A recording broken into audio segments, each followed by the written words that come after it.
TV Nova, o brilho da gente.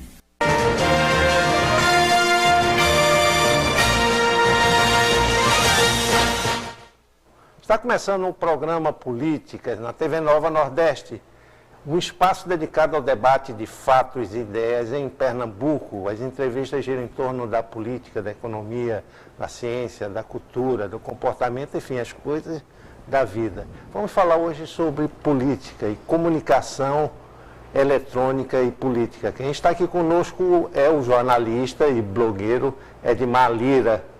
Ele tem um blog que faz exatamente isso. Ele participa de eventos e noticia no seu blog, analisa as questões políticas do Estado e principalmente aqui da capital. Edmar, hoje para acompanhar o noticiário político e fatos políticos, não é nem um noticiário, fatos políticos, é preciso ter muita rapidez. Os jornais impressos já não estão conseguindo mais acompanhar quando noticiam são coisas do dia anterior. E a comunicação eletrônica me parece ser a mais adaptada a essa rapidez de uma campanha eleitoral. É isso? Boa noite, Tonico. Boa noite a todos os telespectadores do programa. De fato, houve uma mudança, né, na forma de se comunicar.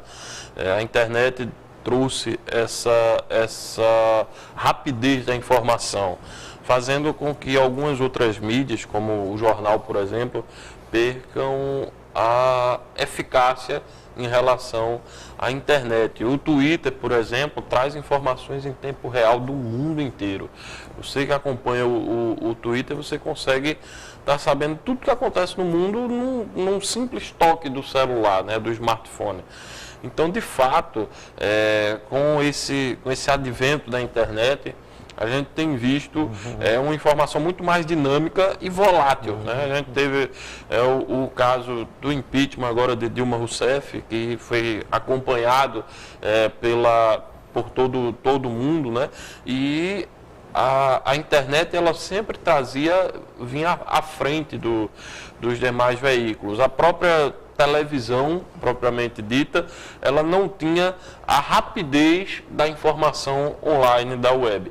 Então, de fato, veio para modificar todo esse cenário que a gente vê aí da política brasileira.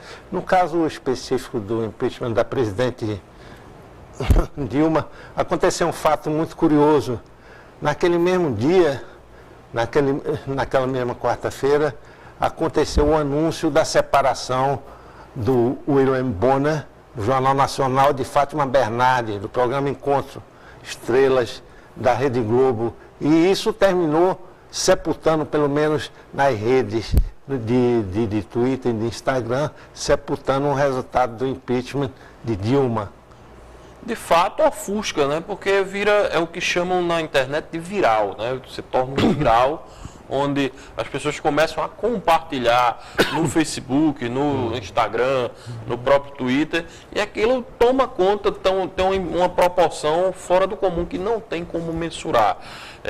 Hoje também temos aí outras ferramentas de comunicação, como por exemplo o WhatsApp, que é uma comunicação muito rápida, né? Hoje em dia, acho que até o telefone, até a ligação, muita gente perdeu o hábito de estar ligando para outras pessoas, porque tem o WhatsApp ali, você manda mensagem, manda um áudio e você acaba resolvendo rapidamente uma coisa que antigamente a gente não tinha. E esse é um exemplo claro do caso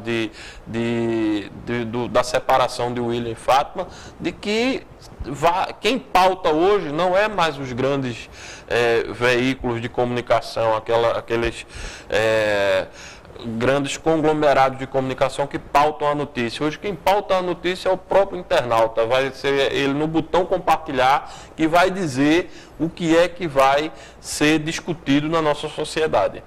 Os blogs e comentaristas que atuam junto aos grandes veículos de comunicação, eles têm digamos assim, um efeito reflexo da credibilidade do veículo anterior.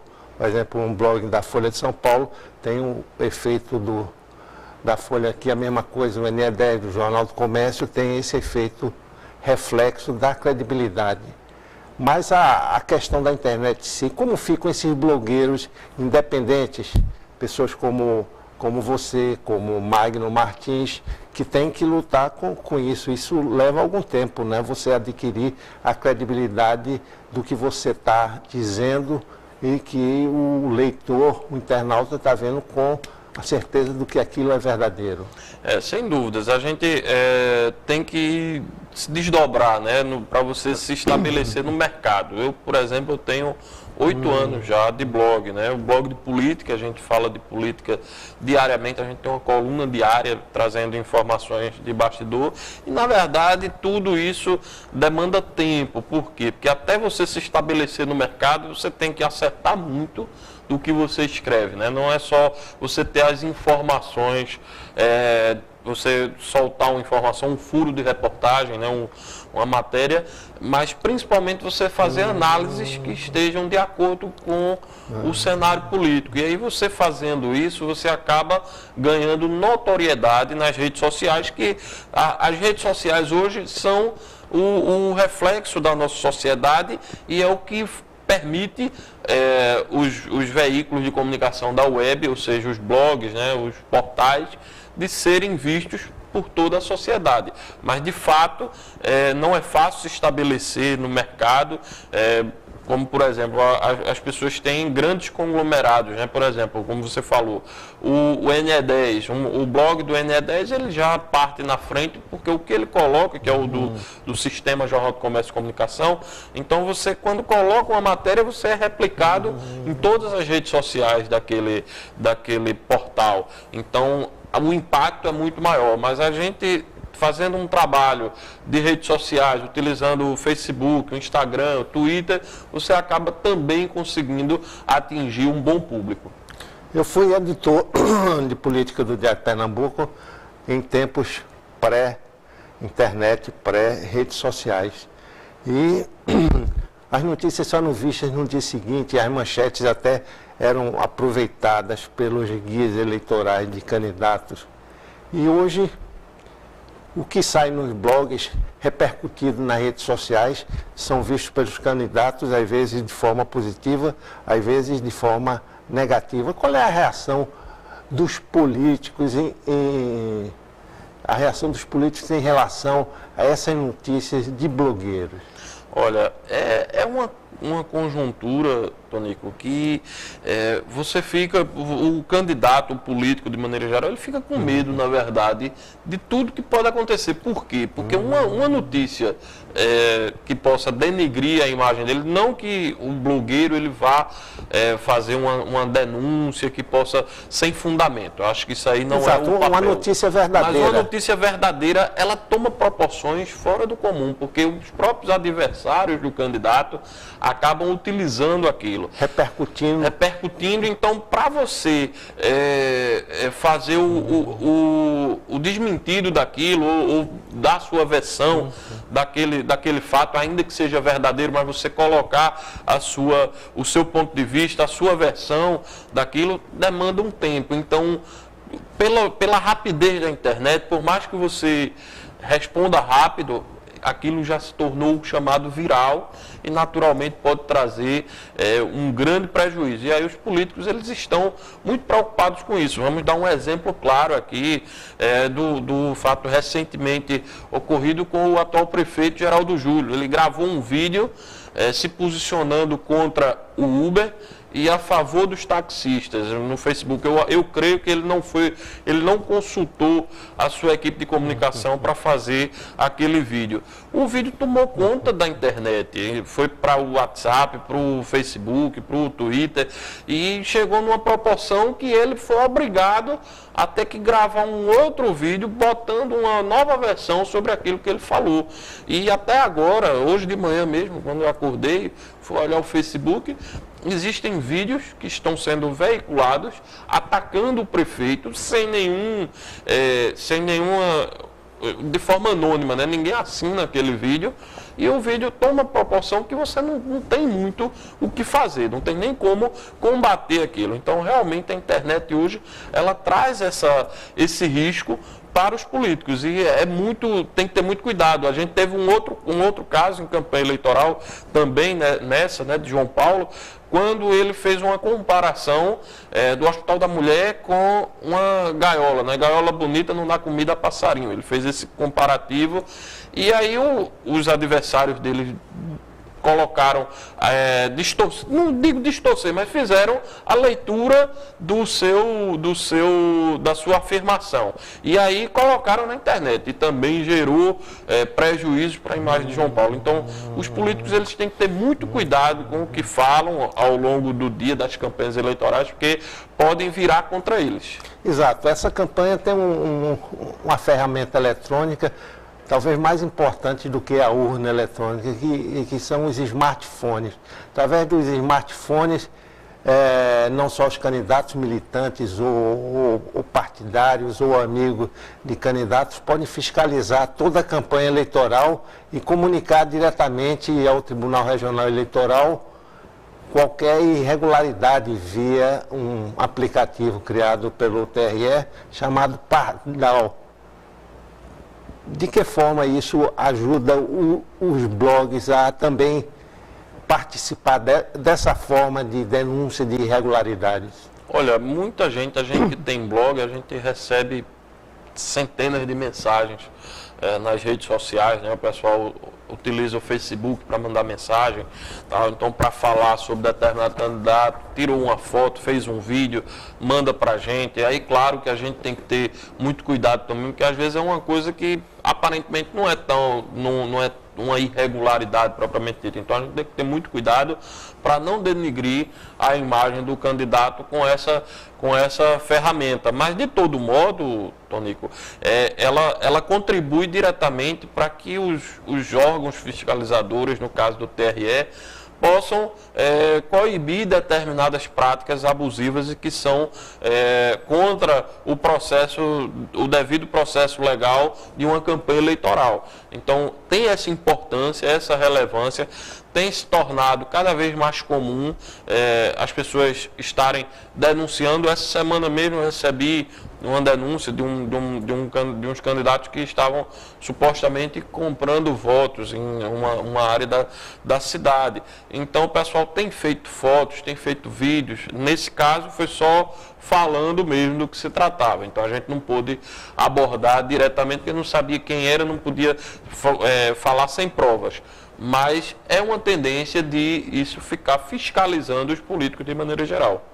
Vamos fazer um pequeno intervalo, daqui a pouco a gente volta para continuar a nossa conversa com o jornalista e blogueiro Edmar Lira. Até já.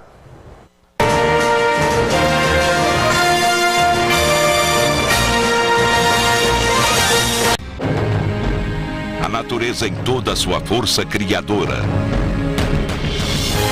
e poder indomável.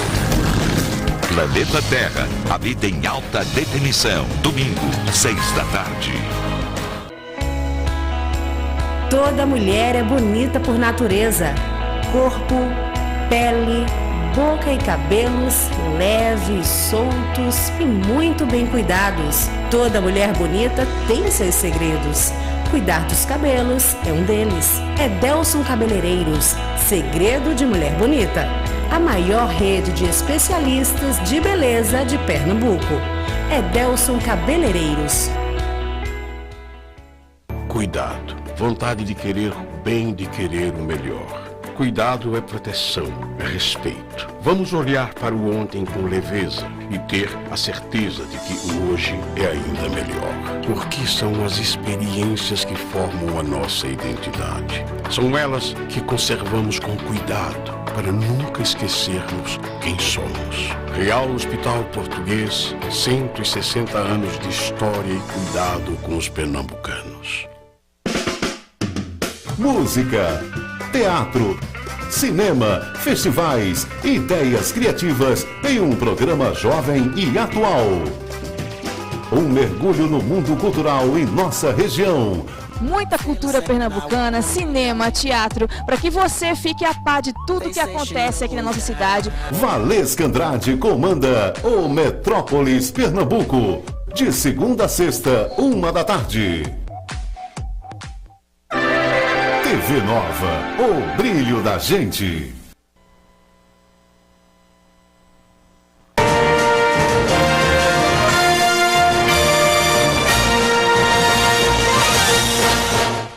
Estamos de volta no programa Políticas, aqui pela TV Nova Nordeste, conversando hoje sobre comunicação política na internet. Quem está aqui conosco é o jornalista e blogueiro Edmar Lira. Edmar, no primeiro bloco vimos como os blogs fazem essa cobertura política. E neste ano, nesta campanha eleitoral, houve uma forma diferente de se fazer campanha via internet. Na pré-campanha estava completamente liberado o uso da internet, mas durante a campanha há certos limites. Isso daí dificulta ou facilita a vida dos candidatos? Olha, no caso um limite claro que a gente viu na pré-campanha e até na campanha foi a questão do link patrocinado, né, do Facebook, que muitos candidatos eles vinham fazendo isso deliberadamente ao longo da fase de pré-campanha, e muitos deles foram multados, né? Teve um dos candidatos que chegou a receber R$45 mil de multa por estar utilizando esse link patrocinado nas redes sociais. Eu particularmente acho que é um caminho natural. Por exemplo, o candidato ele não tem que fazer uma propaganda paga no jornal para atingir determinado público. Então, qual é o problema dele fazer um link patrocinado nas redes sociais, quando ele vai atingir o mesmo público com um custo até muitas vezes menor? Porque o custo para você atingir, sei lá, 5 mil pessoas, 10 mil pessoas numa rede social é infinitamente menor você através do link patrocinado do que você, por exemplo, fazer isso num jornal, você fazer vários anúncios ao longo do período de campanha no jornal. Então, assim, eu acho que a gente tem condições de avançar para as próximas eleições. Creio que pode haver uma fiscalização disso aí, do mesmo jeito que o candidato ele precisa declarar o gasto com material de campanha, com comitê, com tudo. Acho que isso pode ser declarado também, do gasto na internet também. Acho que seria um avanço significativo e creio que contribuiria para baratear ainda mais os custos de campanha, se isso fosse permitido. Exatamente, essa questão dos custos é muito importante, tendo um processo, principalmente nessa eleição, foi proibido a doação de empresas, de pessoas jurídicas aos candidatos, e todas as doações têm que ser registradas no TRE 72 horas depois. E isso daí modifica até o perfil. Essa eleição, do ponto de vista da internet, essa eleição de 2016, é um piloto, pode ser um piloto para a eleição de 2018, que é uma eleição nacional, uma eleição geral de presidente da República, senador, governador, deputado federal, deputado estadual? Olha, de fato eu acho que um dos fatos evidentes é essa questão do financiamento. Acho que você pulverizar isso em doações de pessoas físicas, porque não temos essa cultura, né? Não temos a cultura, as pessoas não têm o hábito de doar para políticos. Imagine aí, a gente tem no Brasil inteiro já essa cultura de que o político já ganha muito para receber uma doação de uma pessoa. Então, isso dá muito certo fora, mas aqui eu particularmente acho que não é o caminho. Acho que é possível coexistir essa doação de pessoa física e doação jurídica, desde que haja um mecanismo maior de fiscalização. Do jeito que está, a gente tem visto aí muitos candidatos reclamando da captação de recursos para uma campanha de vereador e de prefeito, onde é um custo muito menor. Imagine você fazer uma campanha de presidente, de senador, de governador, de deputado federal até deputado estadual, que são campanhas a nível de estado e até a nível de Brasil, onde você tem que percorrer todo o estado. Imagine você captar esse recurso através de doação de pessoa física. É muito complexo, mas eu acho que isso é importante que se aconteça isso para a gente ter aquela chamada tentativa e erro, né? Saber qual é o desdobramento. Eu acho que os principais são a liberação da utilização das redes sociais de maneira geral, claro que com uma fiscalização ou outra para 2018, e a coexistência da doação de pessoa física e doação de pessoa jurídica, até respeitando alguns limites, né? Porque se não respeitar fica complicado. Mas do jeito que foi feito isso, eu acho que contribui diretamente para ser feito o Caixa 2. Infelizmente, essa é a justificativa. Por quê? Porque imagine você captar isso aí. Vocês não vão declarar, o candidato acaba não declarando. O que ele puder não declarar, gasto com o pessoal, por exemplo. Ele pode não declarar, ele pode não colocar. Não estou dizendo que tem candidato que estejam fazendo, mas pode acontecer. Quando ele poderia ter uma maior flexibilidade disso, para se fiscalizar, facilitando a fiscalização. Do jeito que está, a gente vai ter muita dificuldade e creio que não será mantida essa regra para 2018. Existem as pesquisas eleitorais feitas por grandes institutos que estão aí, são divulgadas agora com mais proximidade pelos jornais, pela televisão. São pesquisas quase que formais, né? Conhecidas do público brasileiro. Mas também existem, dentro da internet e junto às redes sociais, uma espécie de contabilidade de acessos em relação àqueles candidatos. Existem uns que têm mais, outros que têm menos. O que representa essa contabilidade, essa pesquisa informal junto às redes sociais? Olha, tem muito candidato que ele chega a ter, por exemplo, 100 mil pessoas curtindo a página dele, 200 mil, mas só que a gente tem que ver o seguinte, o Facebook, por exemplo, então um exemplo claro do Facebook, um candidato tem 200 mil curtidas lá, ele é candidato a prefeito do Recife, mas toda a postagem que ele coloca, ela só é vista por 1% daquelas pessoas que curtem ele. Então, assim, isso não significa que porque o candidato tem 200 mil curtidas no Facebook, que aquilo ali vai ser voto para ele e que ele vai atingir esse público. Ele precisa de um engajamento maior, que é o que se chama hoje na internet. É a forma de engajamento, que são as pessoas que curtem, que compartilham, que fazem com que aquilo chegue... Comentam também, que faz com que aquilo chegue aos demais eleitores. Mas, do ponto de vista dessa eleição, creio que existe uma tendência, porque a gente já via isso ao longo de eleições anteriores, como é uma eleição muito mutável através da internet, o que é agora de manhã pode não estar mantido para a tarde, um exemplo, durante o dia, ao longo do dia. Então, os candidatos eles têm utilizado muito a modalidade do tracking, que é uma pesquisa diária que eles fazem, ligam para os eleitores para saber como é que está a pontuação e observar a tendência do candidato. E aí estabelecer as suas estratégias para ao longo da semana. E aí, além disso, existe também a pesquisa qualitativa que eles fazem para poder se subsidiar, para ver se o guia está dando certo, se o guia está sendo bem aceito pela população. E o grande diferencial nessa pesquisa, nessa campanha, além dos vídeos, né, que a gente vê aí na televisão, diminuiu o tempo do guia, que o guia antigamente tinha 20 minutos. Tinha o guia de vereador, que saiu de cena, mas aumentou muito a quantidade de inserções ao longo do dia. Então você está de manhã tomando café, você olha para a televisão, está o candidato lá. Você olha de tarde, está almoçando, vê o candidato. Então na minha concepção, uma comunicação muito mais próxima. Além disso, esses vídeos que são colocados na televisão, os candidatos têm colocado na internet e fazendo essa forma de o que chamamos de viral. Eles têm a equipe, né, não só a equipe, como as pessoas que simpatizam com o candidato, que compartilham isso nas redes sociais e acabam atingindo muita gente. Exato, e até ampliando o tempo. Por exemplo, o candidato do Partido Verde aqui no Recife tem um tempo muito restrito.